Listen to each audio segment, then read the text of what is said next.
नमस्कार, संसद टीवी में आपका स्वागत है। मैं हूं प्रतिबिंब शर्मा और आप देख रहे हैं इनसाइट में आज हम उपराष्ट्रपति के एक बयान को केंद्र में रखकर बात करेंगे किसानों के कृषि उद्यमी बनने की आवश्यकता, महत्व और चुनौती की।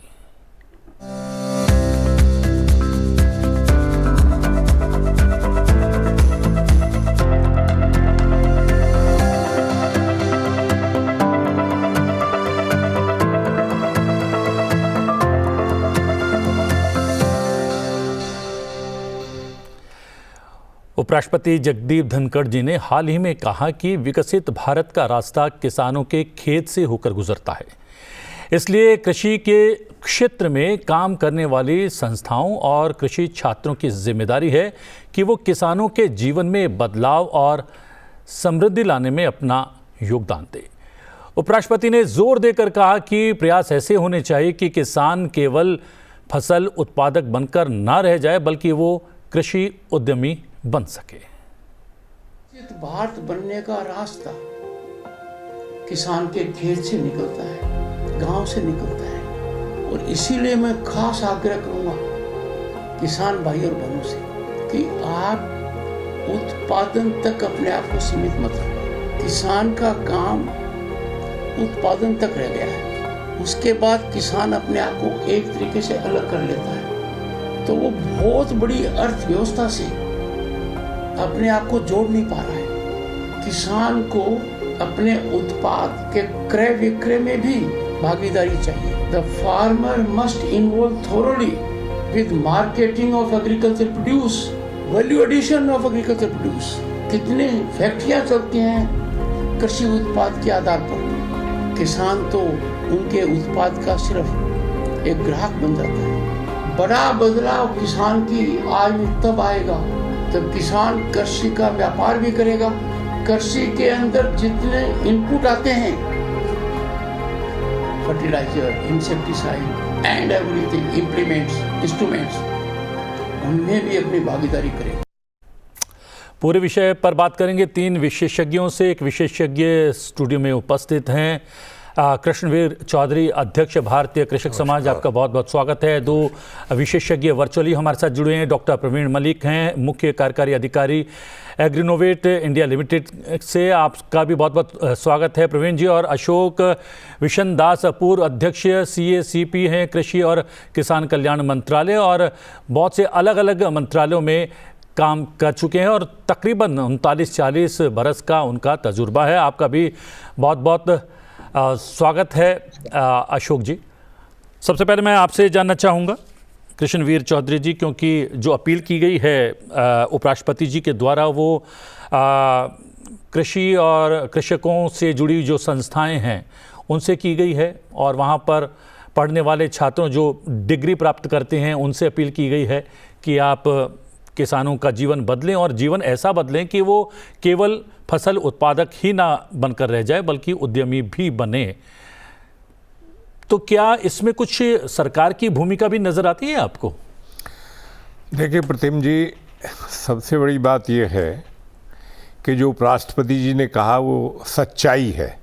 यदि किसानों को आर्थिक रूप से मजबूत करके हम आगे बढ़ना चाहते हैं और रोजगार के संसाधन मुहैया करना चाहते हैं, तो कृषि को प्रोसेसिंग सेक्टर में जब तक हम नहीं खड़ा करेंगे उसमें कामयाबी नहीं मिलेगी। और सरकार की योजना इसमें सबसे पहले आवश्यकता है। देखिए, किसी भी उद्योग को आगे बढ़ने के लिए उसे 3 चीज़ें सबसे पहले चाहिए।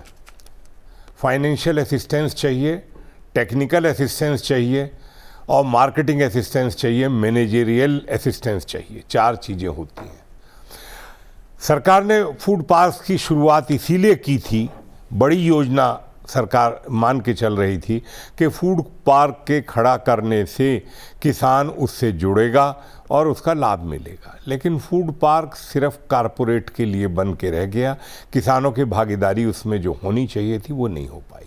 दूसरी योजना सरकार ने शुरू की और बहुत अच्छी योजना की शुरुआत की, फार्मर प्रोड्यूसर्स ऑर्गेनाइजेशंस। उसको बनाने का उद्देश्य है सरकार का कि हर ब्लॉक में FPO बने और किसान अपने प्राइमरी उत्पाद को पैदा करके सिर्फ ना बेचे, बल्कि उसको प्रोसेसिंग भी करे, पैकिंग भी करे, स्टोरेज भी करे, कूलिंग चेन खड़ा करे, मार्केटिंग तक उपभोक्ता तक जोड़ने के लिए एफपीओज की शुरुआत कराई गई। तीसरा है कोऑपरेटिव सेक्टर है। कोऑपरेटिव सेक्टर इसमें बहुत बड़ा अहम रोल अदा कर सकता है, जिसमें अभी तक काम जितना होना था अब शुरुआत हुई है उसमें। और राष्ट्रीय स्तर पर 3 सहकारी समितियों का गठन किया गया है। पहला तो यह है कि जो मार्केटिंग है जैविक उत्पादों का, उसका मार्केटिंग करने के लिए, दूसरा निर्यात के लिए, कृषि उत्पादों के निर्यात के लिए, और तीसरा बीज मुहैया करने के लिए। बीज, अच्छा बीज मुहैया करेंगे तो उत्पादकता बढ़ेगी। देखिए, आप छोटे छोटे देशों का उदाहरण हमारे सामने है। थाईलैंड है, फिलीपींस है, मलेशिया है, सिंगापुर है। आप देखिए, वो 90% से भी ज़्यादा अपने कृषि उत्पादों का प्रोसेसिंग करते हैं। तो हमारे सामने रास्ता वही है, और जो हकीकत है उसको आगे बढ़ने के लिए सरकार प्रयासरत है। सरकार जो पैसा दे रही है, मेरा उसमें एक और सुझाव है कि सरकार ने फूड टेक्नोलॉजी सेक्टर में जो राष्ट्रीय स्तर पर यूनिवर्सिटी की स्थापना की, मैं पहले भी सुझाव दे चुका हूं सरकार को कि निफ्टेम जो है उससे जो फूड टेक्नोलॉजी के बीटेक और एमटेक और पीएचडी के छात्र निकलते हैं हर साल, उनका इंटर्नशिप का एक कार्यक्रम जो है वो हर प्रदेश के अंदर अलग अलग डिस्ट्रिक्ट अडॉप्ट कर लें और एक ग्रुप बैच बना के भेजें और उनसे शुरुआत कराएं, क्योंकि फूड टेक्नोलॉजी का सब्जेक्ट है ये, एग्रो प्रोसेसिंग।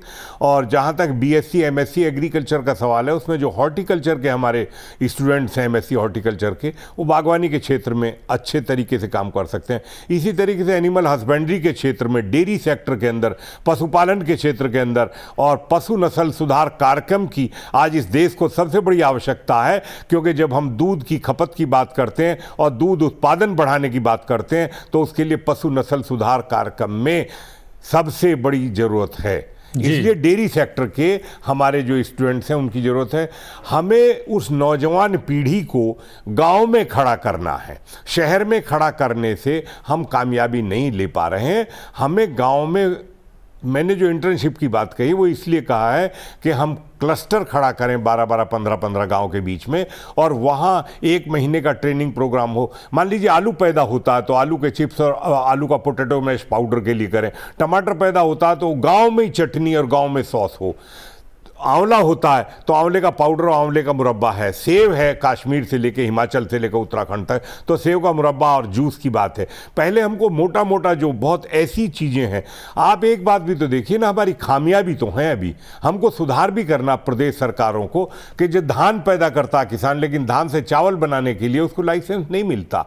ये स्टेट गवर्नमेंट की पॉलिसीज हैं। दाल पैदा करता है, दाल को दलहन करने के लिए, उसको तोड़ने के लिए उसको स्टेट से लाइसेंस का बड़ी प्रॉब्लम्स है। तो इस सब चीजों को रिमूव करने के लिए हमको एफपीओज के सिस्टम को छूट देनी होगी, सिंगल विंडो पर। ईज ऑफ डूइंग बिजनेस जो है विदाउट एनी किसानों के क्षेत्र में भी लाइसेंस प्रथा जो है धान से चावल बनाने की और दलहन से दाल बनाने की और ये सब करने की, उनको छूट देनी पड़ेगी हमको। डॉक्टर प्रवीण मलिक, आप बात तो सुन ही रहे होंगे, और हम देखते हैं कि हम अपेक्षा ये करते हैं कि ये संस्था कुछ करे, सरकार कुछ करे, किसान खुद आगे आए। एग्रीनोवेट, क्या आपकी जो संस्था है जिसके आप मुख्य कार्यकारी अधिकारी हैं, उसकी भी कुछ भूमिका देखते हैं क्या इसमें? जी प्रतिबिंब जी, आपने सही कहा। हम लोग एग्रीनोवेट के माध्यम से जो हमारे नार्स है, नेशनल एग्रीकल्चरल रिसर्च सिस्टम, जिसमें आईसीआर और स्टेट यूनिवर्सिटीज एग्रीकल्चर में जो शामिल हैं वो आती हैं, इनसे जो टेक्नोलॉजीज नई जनरेट हो रही है उसका हमारा काम है कि उसे फार्मर तक पहुंचाया जाए। अगर उसमें इंटरमीडिएरी हमें इंडस्ट्री की रिक्वायरमेंट है तो हमें ज़रूरत पड़ती है कि हम उन्हें लाइसेंस करें और हमारी टेक्नोलॉजीज को कमर्शलाइज करें। और खाली इसके अंदर ये नहीं कि एस्टेब्लिश्ड इंडस्ट्रीज, इसमें हम लोग स्टार्टअप्स को, इसमें हम उन किसान उद्यमियों को या एफपीओज को भी शामिल करते हैं जो इन टेक्नोलॉजीज को लेके आगे बढ़ना चाहें। जैसा अभी हमारे कलीग ने अभी बात करी कि वैल्यू एडेड प्रोडक्ट की रिक्वायरमेंट है फील्ड में।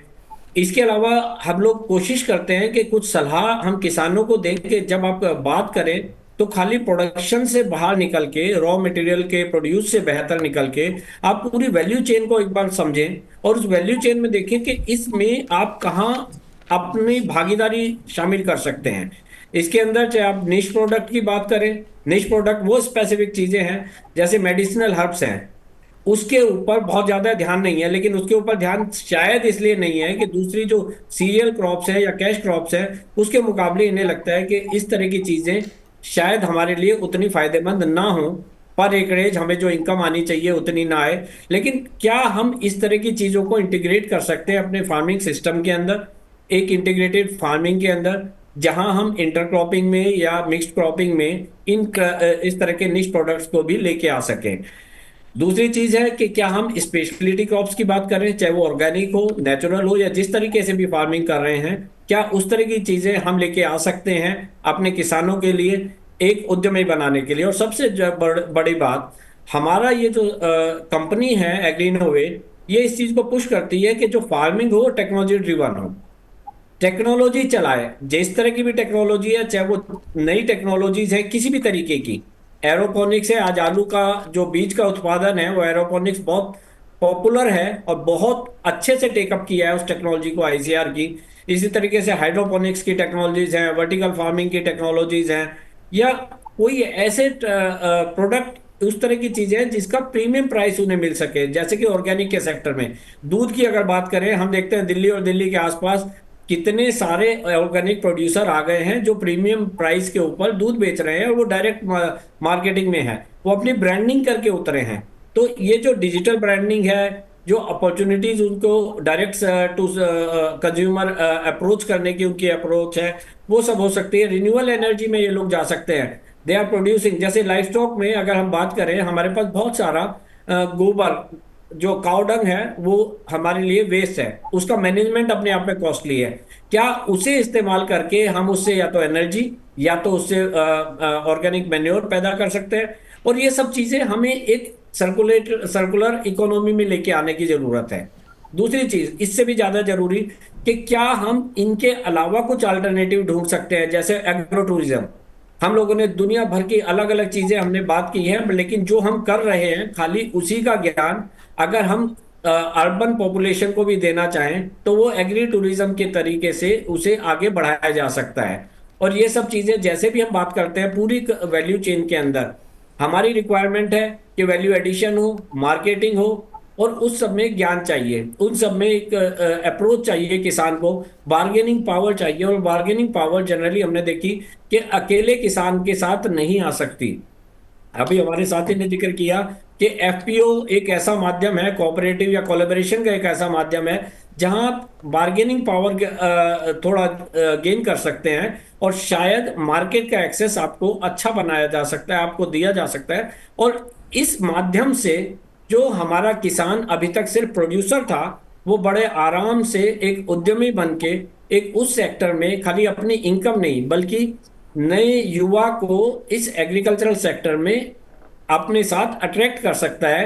और ये बताते हुए कि साहब ये खाली नुकसान का सौदा नहीं, फायदे का सौदा है। और अगर आप इसे देखें तो आज की तारीख में दुनिया भर के इतनी गिनती में हमारे पास स्टार्टअप्स आ रहे हैं, उसमें बहुत सारे स्टार्टअप्स किसान नहीं हैं लेकिन वो किसानी में आना चाहते हैं और बहुत अच्छा काम कर रहे हैं। तो ये हमें सीखना चाहिए, उन लोगों के साथ मिलकर सीखना चाहिए कि हमें इसकी ट्रेडिशनल नॉलेज है जिस सिस्टम की, जिस सेक्टर की, उसे अगर हम प्रॉपरली आगे बढ़ के उसमें थोड़ा एंटरप्रेन्योरशिप अपनी डालें और उस नॉलेज को जो हमारा प्रोडक्शन की नॉलेज है उसे मार्केट तक पहुंचाने में इस्तेमाल करें, तो मुझे लगता है ये बहुत अच्छा सार्थक विषय आदरणीय उपराष्ट्रपति जी ने उठाया है।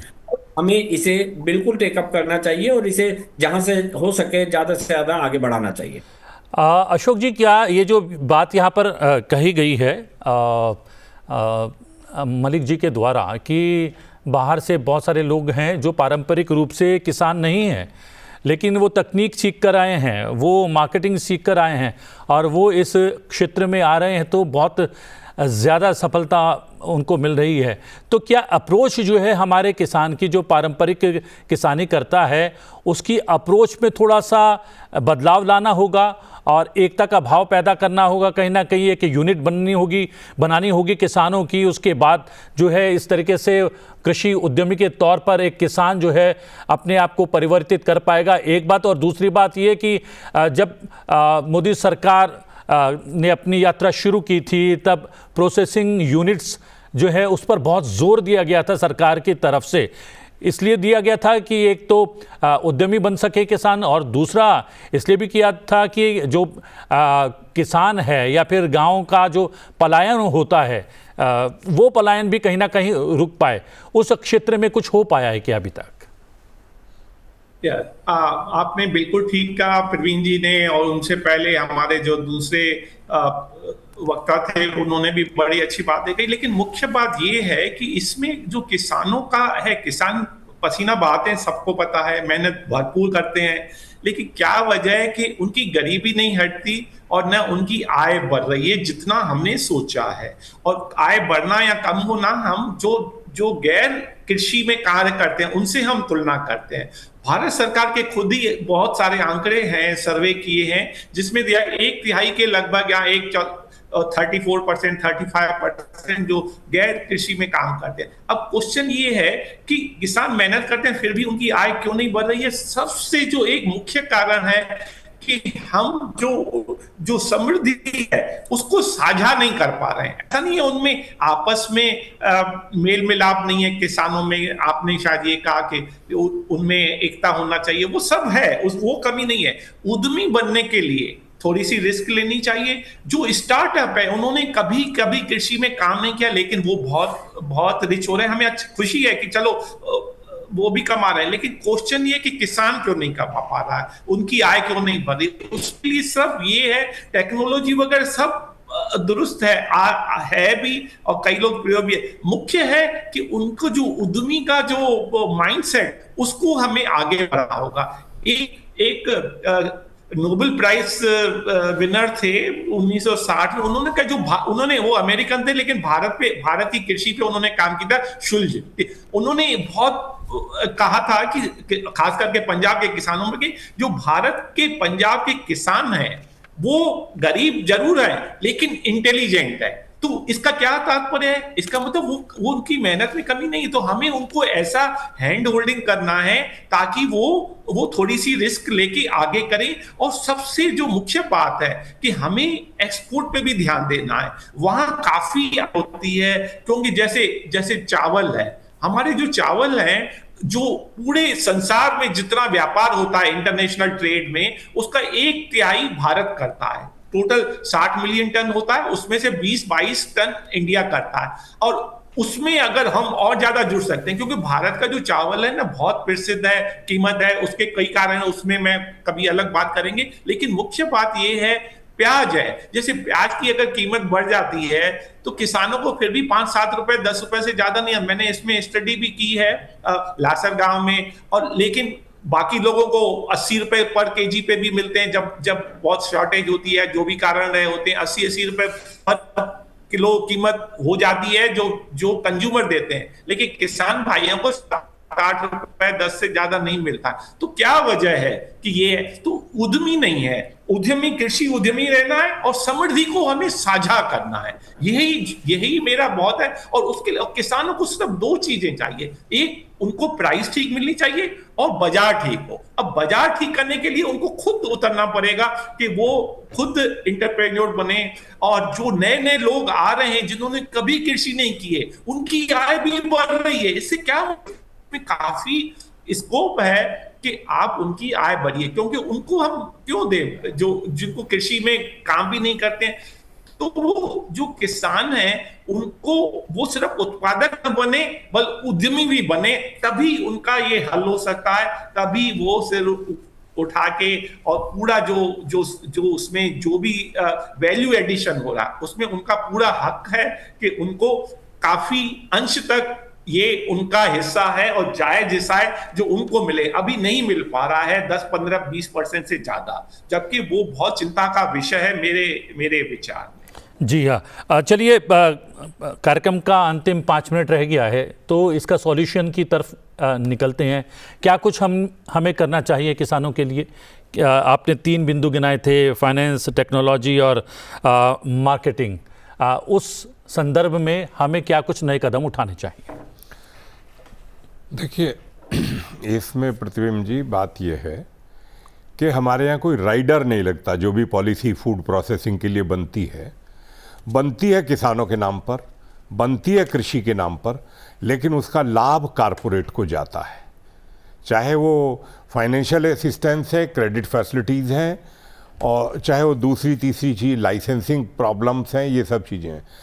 किसानों की ये बात सच्चाई है कि जब तक वो ग्रुप नहीं बनेगा, और ग्रुप बनाने के लिए ही एफपीओज की बात है, लेकिन एफपीओज में भी क्या हो गया, मैं आपको जानकारी दे दूं कि जो सीवीवीओज बनाए जा रहे हैं वो भी कारपोरेट के बनाए जा रहे हैं, जबकि उद्देश्य साफ था कि फार्मर प्रोड्यूसर्स ऑर्गेनाइजेशन होगा, सिर्फ किसानों का होगा, किसानों के द्वारा होगा, किसानों के लिए होगा। लेकिन इसमें भी कारपोरेट आ गया है।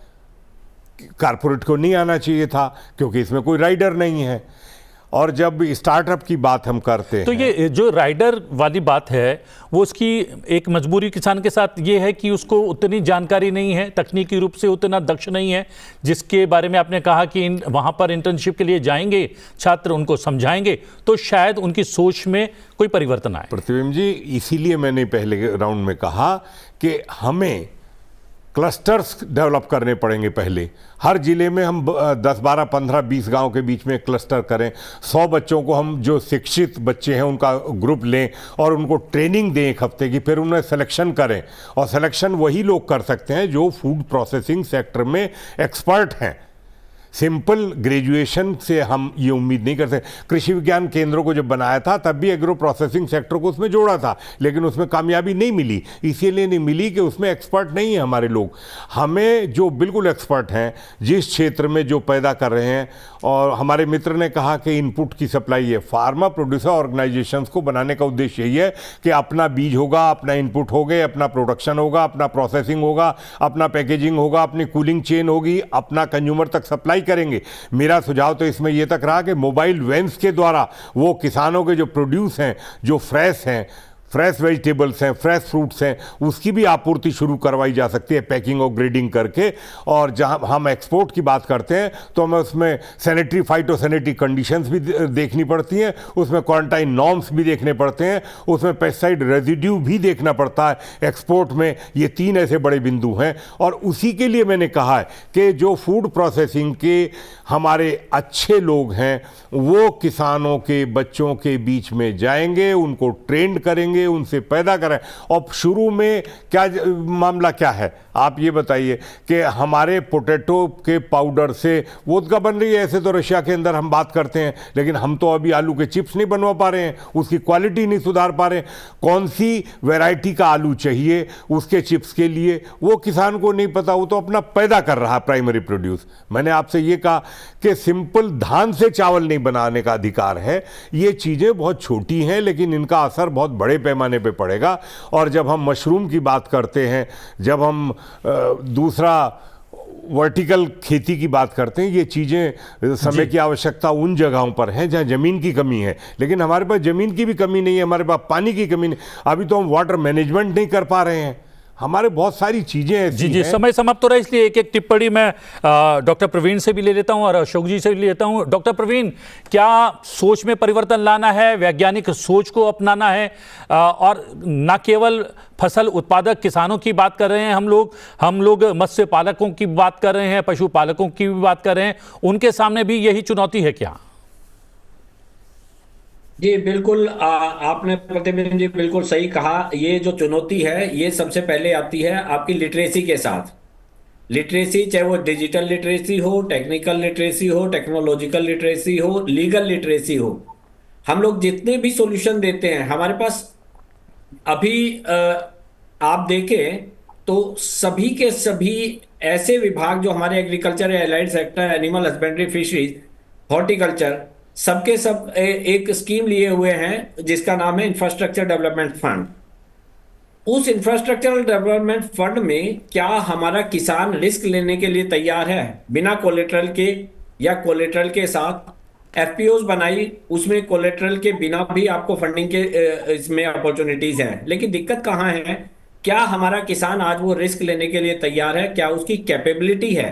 क्या उसे उतनी नॉलेज है? क्या इंटरनेट लिटरेसी उसके अंदर है? और सबसे बड़ी बात, क्या डाइवर्सिफिकेशन हमने इस तरीके से किया किसान के लिए कि उसके लिए जो एक, जिसे मैं कहता हूं रिस्क बियरिंग कैपेसिटी उसकी थोड़ी बढ़ती हो उससे। क्या हम कॉन्ट्रैक्ट फार्मिंग ऑलरेडी बात करते हैं, क्या हम उस कॉन्ट्रैक्ट फार्मिंग में इस तरीके से जुड़ सके इंडस्ट्री के साथ कि हम उसमें अपना जो ड्यू हमारा इसमें हक बनता है, क्या हम उसे ले पाए? खाली प्रोडक्शन के माध्यम से ही अगर मैं मार्केट को जुड़ पाया कॉन्ट्रैक्ट फार्मिंग के थ्रू, जिसमें मेरे पास रिस्क कम है, मेरे पास सिर्फ प्रोडक्शन की कैपेसिटी होना है, लेकिन क्या मेरे पास इतनी लीगल लिटरेसी है? तो मुझे लगता है कि ये जो सारी चीजें हैं, चाहे वो हम कॉन्ट्रैक्ट फार्मिंग की बात करें या डाइवर्सिफिकेशन की बात करें या जितने भी मुद्दे हमने अभी इसमें उठाए हैं, सबसे ज्यादा जरूरी है मुझे कि फार्मर का मुझे एम्पावरमेंट करने की जरूरत है, और इसीलिए मुझे उसे स्किल बेचने की जरूरत है। इसका मतलब मुझे किसान को स्किल ट्रांसफर करने की रिक्वायरमेंट है, जिसमें मैं जितनी स्कीम्स हैं वो सारी स्कीम में हम ये कहते हैं राइडर नहीं है, कॉर्पोरेट आ रहा है, लेकिन हम उसमें किसानों को रोकते भी नहीं है। हम कोशिश करते हैं कि किसान भी पार्टिसिपेट करे, लेकिन उसको खाली एक चीज देखने की जरूरत है कि क्या वो उस तरह की स्कीम को प्रॉपर्ली यूटिलाइज करने के लिए आज तैयार है। जी, और उसके लिए एक टिप्पणी अशोक जी से चाहूंगा। अशोक जी, रिस्क तो किसान तभी ले पाएगा ना जब उसे लगेगा कि उसका घर परिवार चलता रहेगा। वो एक दिक्कत है बड़ी कि रिस्क लेने के पीछे एक डर भी छिपा हुआ है।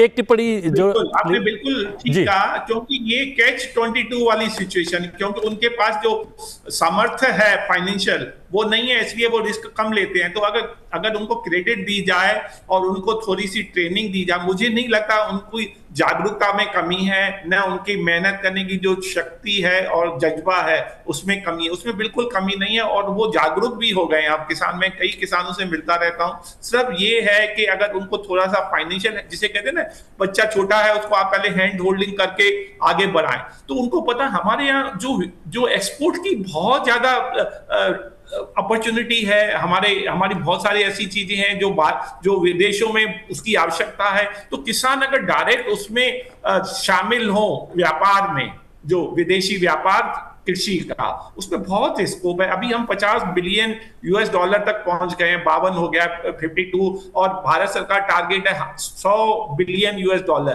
तो उसमें बहुत सारा स्कोप है। हम ये कहें कि अगर जब भारत विकसित हो रहा है तो विकसित का सबसे एक और भी कंडीशन है कि आपका व्यापार विश्व से इंटीग्रेटेड हो, उसमें किसानों की भागीदारी बहुत आवश्यक है, और किसानों को हमें बताना है।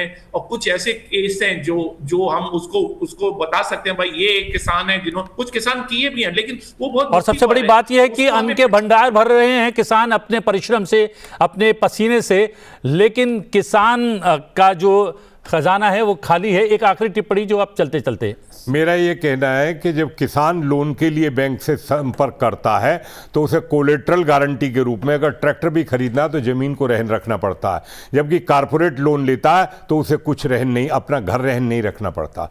मैं खुद आपसे बता रहा हूं कि हमने अभी कहा कि दूध, तो उसके लिए क्या करना है, क्या करना चाहिए? पॉलिसी में चेंज करना है जी।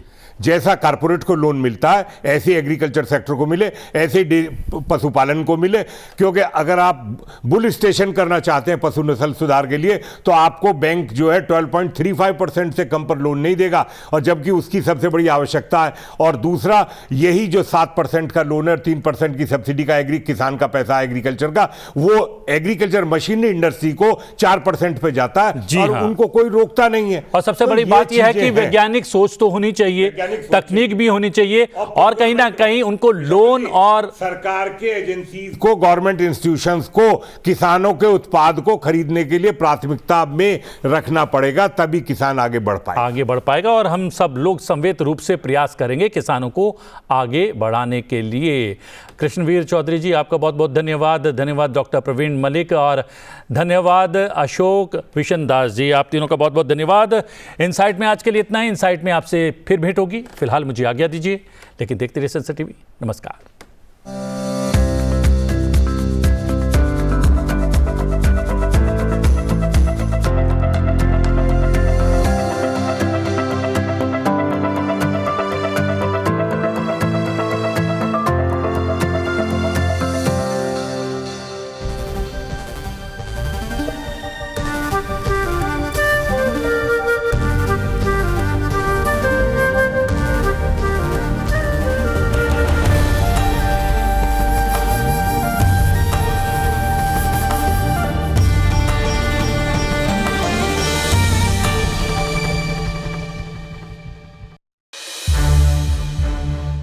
संसद टीवी के और भी प्रोग्राम्स देखने के लिए सब्सक्राइब करें हमारा YouTube चैनल और हाँ, इन्हें लाइक और शेयर करना ना भूलें।